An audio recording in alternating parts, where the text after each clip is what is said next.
Hi folks, you're with Tassless today, your pushback channel, and thank you for joining this audio radio live stream.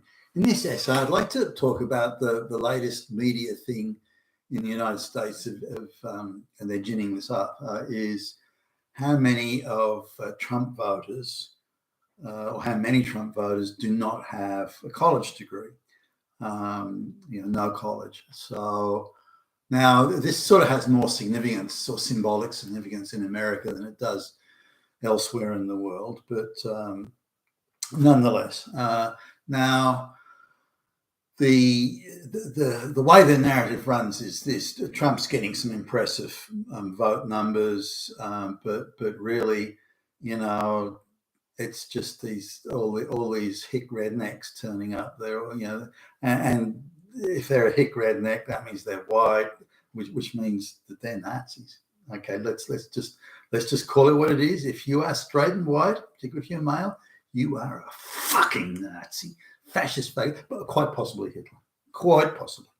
So they want to, it's a way of delegitimizing a Trump and Trump voters and the voter turnout. Well, hey, if someone's got a degree or hasn't got a degree, rather than no college degree, then they're old, they're white, they're straight, they're hicks, they're rednecks, they're hayseed chewing, they're spitting tobacco juice down the front of their shirts. But these people aren't legitimate voters, and their vote is not legitimate. The support is not legitimate. Therefore, the vote that Trump gets is not legitimate. Therefore, Trump is not legitimate. Therefore, everything is illegitimate because we say so. They go down, and it's a sequence of madness escalation, if you like. But this seems to be something they're wanting to fit. Now, I don't remember seeing these. I mean, they will get mentioned occasionally, but I don't remember seeing these sort of numbers or this sort of breakout of numbers previously. And what they're doing, this is to do with South Carolina, and I saw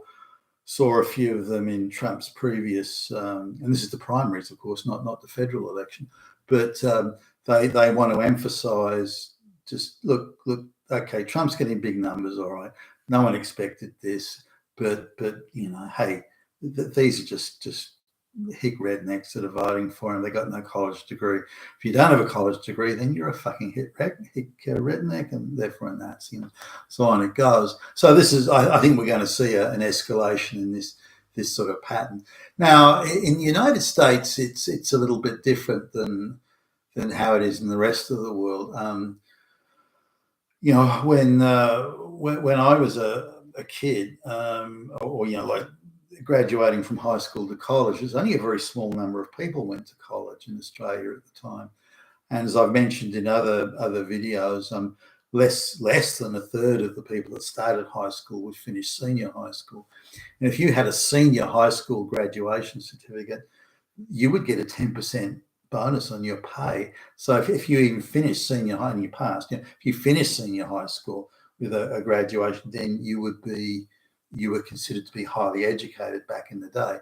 And PhDs were as rare as fucking hen's teeth. And if you met a PhD, you almost fell on the floor in reverence that the PhD. There just weren't many people who had a PhD.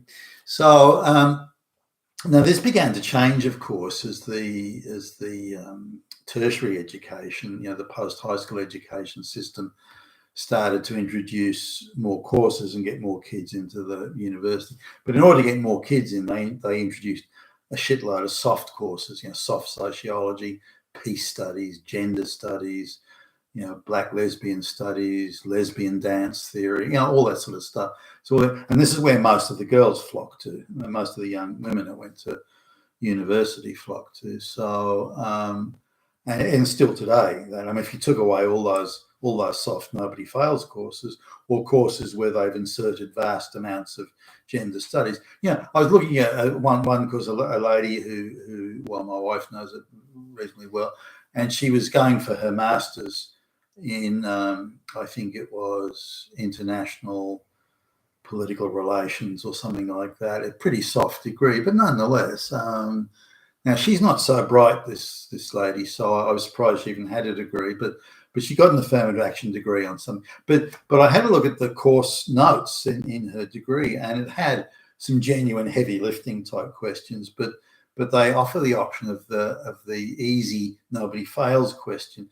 So the question that she chose to, this is in her thesis type essay, the question she chose to answer was, to what extent have international political relations affected the lives of marginalized women? And you go, what? That's a screaming leftist Marxist gender studies sociology type question. That's got no place in international political relations, surely. But that's and I had some other equally soft type questions again. What's the effect on black women? What's the effect on LGBTQ and these sorts of things? So now there's no fail on those essays, though. So she could write whatever she wants and will still get the masters. And yet, if you look at it, if she comes in front of you for, say, a job interview today, she's got a degree, a graduate degree in international relations or political economy, or whatever the fuck it was, and then a master's in international political relations. So, wow, here's an accomplished lady.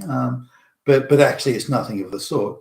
This is someone who wouldn't have made it out of junior high school in a merit-based world. So you've got this vast army of women, young women in universities. None of whom would have even made it out of junior high school back in the days of merit. Now, back in the days of merit, in the top classes of in the merit-based streaming of students, girls were very rare in the upper classes. The maths class was the top two streams of maths class had no girls.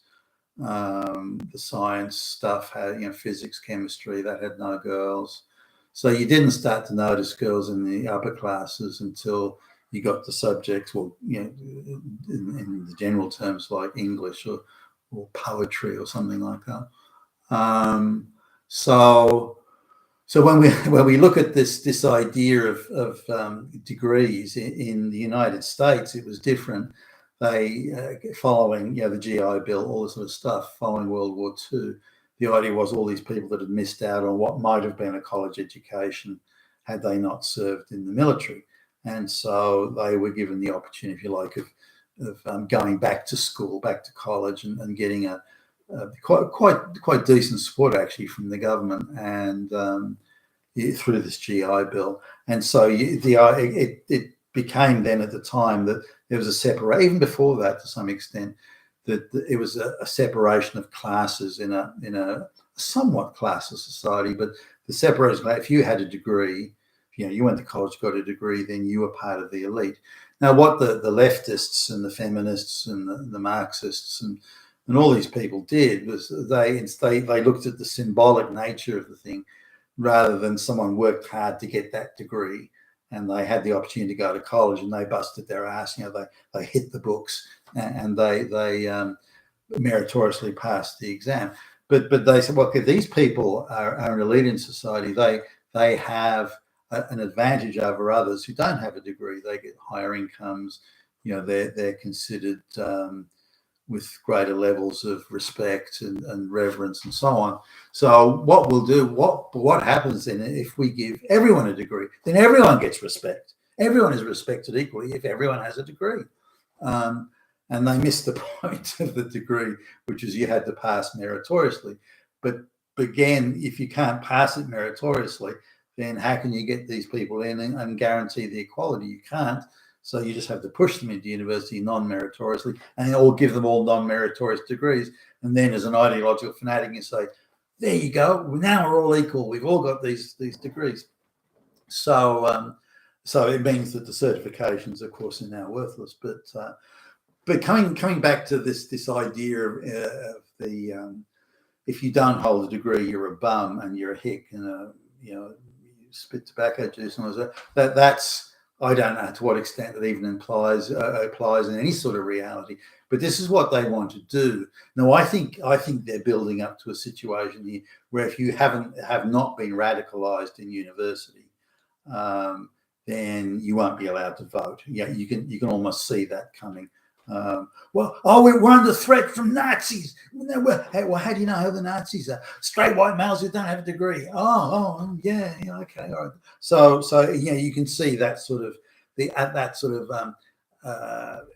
interactive architecture. They're starting to apply it. So I think that's a direction they want to go in. But in this instance right now, before they get to that, it's a way of delegitimizing the Trump. It's just those hicks that voted for him, and it's been successful. Like at this lunch I was at, where there were, the judges and all that sort of thing. A few of them there have that view. The only reason Trump goes anywhere is because all the hicks that vote for him wasn't for them, and all the neo-Nazis, and that seems to have been. Now, remember, these are judges that are meant to operate on facts in a court of law that are tested by cross-examination and so on. And here's a fucking judge coming out with that bullshit, like he just listened to it or heard it from CNN. I mean, fuck me.